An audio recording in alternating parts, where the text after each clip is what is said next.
हम अपने जीवन में कोई ना कोई लक्ष्य जरूर रखते हैं, लेकिन उस लक्ष्य को हासिल करने के लिए हमें जो कोशिश करनी होती है वो हम नहीं कर पाते, क्योंकि हमारा मन इतना चंचल होता है कि वह कभी भी एक जगह पर नहीं टिकता, जिस वजह से हम अपने लक्ष्य से भटक जाते हैं। पर आज ही ये कहानी आपको ये सिखाएगी कि कैसे आप अपने लक्ष्य को भेद सकते हैं। यदि आप महात्मा बुद्ध के विश्वासी हैं तो इन दिव्य उपदेशों को ध्यान से सुनें। इस वीडियो को पूरा अंत तक देखें, कुछ नया सीखने को मिलेगा, अन्यथा बाद में पछताना पड़ेगा। अपने लक्ष्य पर टिके रह सकते हैं और अपने लक्ष्य को हासिल कर सकते हैं। ये कहानी बहुत पहले की है। एक बार एक बौद्ध भिक्षु किसी नगर में भिक्षा लेने के लिए गए थे। वहां सभी लोग उन बौद्ध भिक्षु का आदर और सत्कार करते हैं और सभी खुशी खुशी उन्हें भिक्षा भी देते हैं। उस नगर के सभी लोग खूब उनकी सेवा करते हैं। दरअसल उस समय बौद्ध भिक्षुओं का काफी सम्मान हुआ करता था। इसलिए उस नगर के लोगों को जब ये पता चला कि उनके नगर में किसी बौद्ध भिक्षु का आगमन हुआ है तो वह खुशी से भागे भागे उनके पास चले आते हैं। उन सभी लोगों में से एक वैश्या भी थी जो उन बौद्ध भिक्षुओं से मिलने के लिए वहां पहुंच जाती है।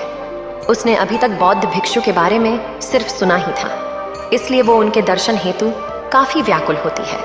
जैसे ही वह वैश्या उन बौद्ध भिक्षु के करीब आती है तो उसकी आंखें उन्हें सिर्फ देखती ही रह जाती हैं।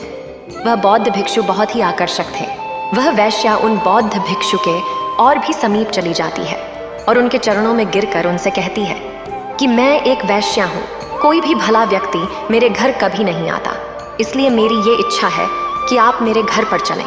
मैं आपकी सेवा करना चाहती हूँ, कृपा कर मुझे ये सौभाग्य दें। इतना कहकर वो वैश्या चुप हो जाती। परंतु उस वैश्या के मन में एक शंका थी कि कहीं ये बौद्ध भिक्षु मेरे घर पर आएंगे भी या नहीं। असल में वह वैश्या उन बौद्ध भिक्षु पर आसक्त थी। उसने आगे कहा कि हे महात्मा, मैं भी कुछ धर्म कमाना चाहती हूँ, मैं आपकी सेवा करना चाहती हूँ, और ये भी हो सकता है कि मेरे मन में भी कुछ ऐसे भाव उत्पन्न हो जाएं कि मेरा भी उद्धार हो जाए। उस वैश्या की बात को सुनकर उस नगर के सभी लोग खूब जोर से हंसने लगते हैं। कहते हैं कि भला बौद्ध भिक्षु कैसे किसी वैश्या के कोठे पर जा सकते हैं। ऐसा करने से वह पाप के भागीदार बन जाएंगे। नगरवासियों की सारी बातें और उलाहने सुनने के बाद उस वेश्या ने उन बौद्ध भिक्षुओं से कहा कि मैं अपने सभी पापों को कम करने के लिए ही आपकी सेवा करना चाहती हूँ, तभी मैं आपको अपने साथ अपने घर ले जाना चाहती हूँ। मुझे एक मौका ज़रूर दें, कृपा करके आप मेरे साथ चलें। वह बौद्ध भिक्षु शांत होकर सभी की बातें सुन रहे थे, लेकिन उन्होंने एक शब्द नहीं कहा। वह मौन रहकर नगरवासियों और उस वैश्या की बातों को ध्यान से सुन रहे थे। कुछ देर बाद उन बौद्ध भिक्षु ने कहा कि मैं तुम्हारे साथ तुम्हारे घर आने के लिए तैयार हूँ, लेकिन इसके लिए मुझे अपने गुरुवर से आज्ञा लेनी होगी। बिना उनकी अनुमति के हम बौद्ध भिक्षु कहीं भी नहीं जा सकते। यह सुन वह वैश्या कहती है कि ठीक है, मैं आपका इंतजार करूंगी। मुझे पूरी उम्मीद है कि आप मेरे घर अवश्य आएंगे। बाकी लोगों की तरह आप मुझे उन नीची नजरों से नहीं देखेंगे। बौद्ध भिक्षु की इस बात को सुनकर नगरवासी थोड़े से हैरान हो गए। तभी सभी लोगों ने उन बौद्ध भिक्षु से कहा कि भंते, आप उसकी बात ना सुने। इस नगर में कोई भी इसके द्वार पर नहीं जाता, आप उससे दूर ही रहें तो अच्छा है। इतने सारे नगरवासियों ने वहां पर उस नगर का एक धनी सेठ भी मौजूद था। वह उन भिक्षु से कहता है कि हे महात्मा, ये पापी है, इससे दूर रहिए। इसके साथ जाने से सभी आपकी अवहेलना करेंगे। इससे तो अच्छा होगा कि आप मेरे साथ मेरे घर चलो। इस वैश्या का कोठा आपके जाने योग्य नहीं है। उस धनी सेठ की इस बात को सुनकर उस वैश्या को बुरा लगता है। इस पर वह कहती है कि यदि मैं पापी हूँ तो अगर उस नज़र से देखा जाए तो इस नगर के अधिकतर लोग पापी हैं, क्योंकि उनमें से अधिकतर लोग मेरे पास आ चुके हैं। फिर तो आप भी बौद्ध भिक्षु के लायक नहीं हुए। तभी वह वेश्या नगर के सठ से कहती है कि क्यों सेठ जी, आप भूल गए, आप भी न जाने कितनी बार मेरे पास आए हैं, आप भी तो पापी ही हुए ना। क्यों? मैंने सत्य कहा ना। यदि ये बौद्ध भिक्षु मेरा उद्धार करना चाहते हैं तो तुम नगर वासियों को इसमें कोई आपत्ति नहीं होनी चाहिए, क्योंकि आप में से कई लोग स्वयं एक बड़े पापी हैं। उसमें से भी इन सारी बातों को सुनने के बाद जैसे एकदम चुप हो गए। उसके पास आगे कहने के लिए कोई भी शब्द नहीं था और सभी नगरवासी एक एक करके अपने घरों को लौट जाते। इसके बाद वह बौद्ध भिक्षु अपने गुरु के पास आते हैं और वहाँ की सारी घटना के बारे में अपने गुरु को बता देते हैं। जब बौद्ध भिक्षु अपनी पूरी बात अपने गुरु को बता रहे होते हैं, तभी वहाँ उनके अन्य शिष्य भी बैठे होते हैं। वह सभी यह सुनकर सोच रहे होते हैं कि गुरु अब क्या कहेंगे, उनका जवाब क्या होगा। कुछ भिक्षुओं को लगा कि गुरु वहाँ जाने से मना कर देंगे। वो भी भला कोई जाने की जगह थोड़ी न है, और वह भी एक बौद्ध भिक्षु के लिए। वहीं पर कुछ ऐसे भी बौद्ध भिक्षु वहाँ पर थे जो कि यह सोच रहे थे कि इसे अनुमति मिल जानी चाहिए ताकि वे कल को किसी ऐसे स्थान पर रहकर कुछ समय बिता सकें। बौद्ध भिक्षु की पूरी बातों को सुनने के बाद उनके गुरु वहाँ उन्हें जाने की अनुमति दे देते हैं और कहते हैं कि जाओ, उस औरत का भी भला करो। गुरु की इस आज्ञा को सुनकर वह बौद्ध भिक्षु उस वैश्या के घर पहुंच जाते हैं। जैसे ही वह बौद्ध भिक्षु उस वैश्या के घर पहुंचते हैं, यह बात सभी को पता चल जाती है।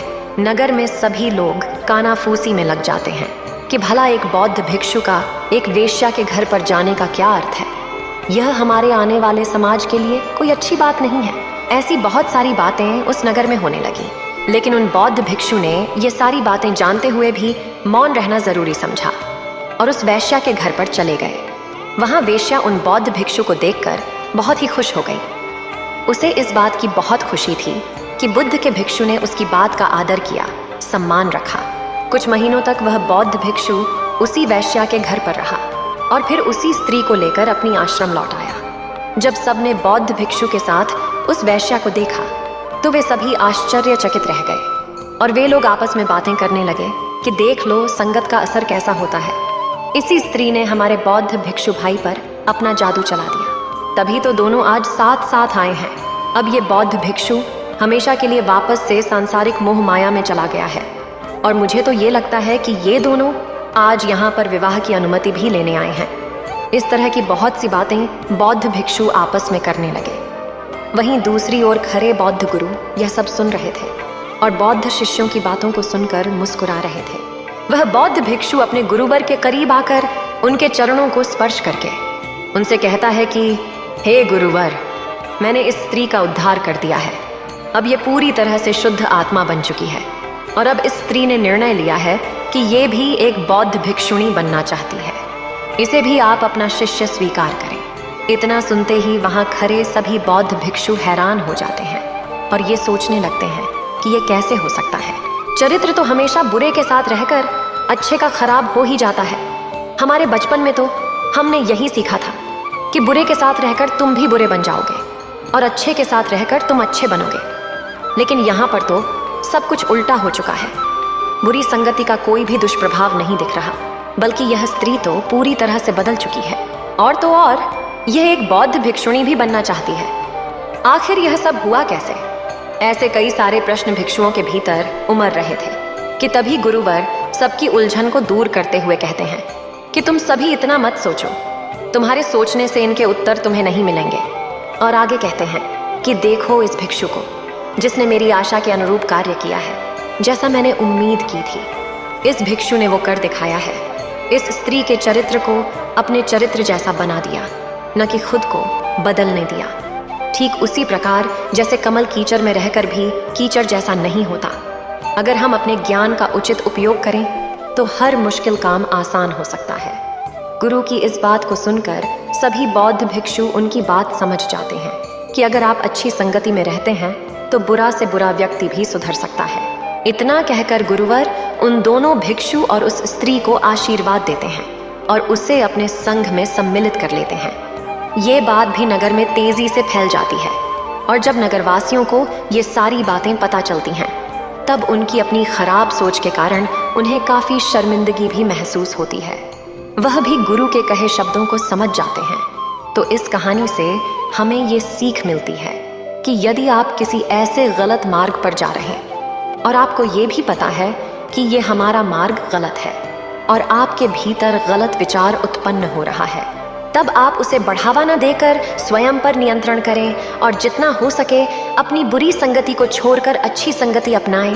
उन सभी के साथ रहने की आदत डालें, क्योंकि अच्छे लोगों के साथ ही आप अपने आप को अच्छा बना सकते हैं और आप अपने आप को सही मार्ग पर ला सकते हैं। जिस प्रकार आप बुरे विचारों को ना रोककर अपने भीतर जाने देते हैं, उनका स्वागत करते हैं, ठीक उसी प्रकार आप अच्छे विचारों का भी स्वागत करें और उन्हें अपने भीतर जाने दें। उनका विरोध न करके आप उनका सम्मान करें। जैसे ही आप अच्छे विचारों को अपनाने लगेंगे और अपने मन के द्वार अच्छे विचारों के लिए खोल देंगे, तो आपको अपने अंदर भी एक परिवर्तन महसूस होगा। तो आप पाएंगे कि आप भी एक अच्छे इंसान बन चुके हैं और तरक्की की राह पर हैं, और तभी आप कामयाब भी हो सकते हैं। उम्मीद है आप सभी को यह वीडियो अच्छी लगी होगी। अगर आप बुद्ध के सच्चे विश्वासी हैं तो चैनल को सब्सक्राइब और वीडियो को लाइक करके कमेंट में नमो बुद्धा लिख दीजिए।